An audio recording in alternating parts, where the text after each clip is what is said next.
खारघरमध्ये उष्माघातामुळे मृत्यू झालेल्यांची संख्या 12वर तर अद्यापही अनेकांची प्रकृती चिंताजनक।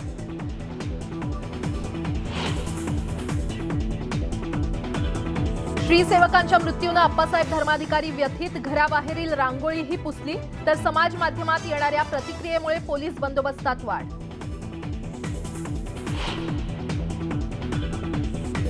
महाराष्ट्र भूषणशी अमित शहांचा काय संबंध? अंबादास दानवेंचा सवाल। श्रीसेवकांच्या मृत्यू प्रकरणी सदोष मनुष्यवधाचा गुन्हा दाखल करण्याची मागणी।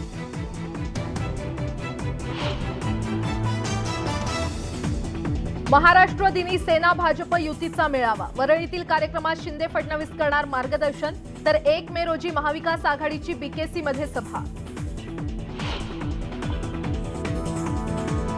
महाराष्ट्रातील भाजप नेत्यांची दिल्लीवारी। प्रदेशाध्यक्ष चंद्रशेखर बावनकुळेंपाठोपाठ आशिष शेलारही दिल्लीत।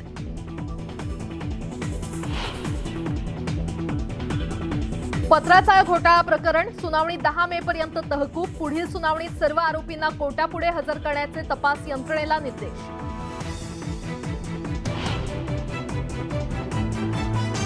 सोमय्यांनी केली रायगड जिल्ह्यातल्या कोर्लई इथल्या तथाकथित बंगल्यांची पाहणी, मात्र ग्रामस्थांच्या विरोधामुळे गावात न जाता गेले परत।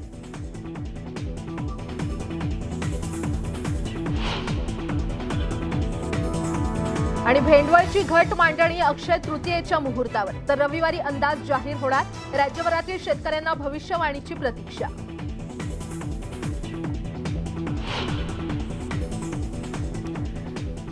आणि आता बातमीपत्राच्या सुरुवातीलाच एक मोठी बातमी।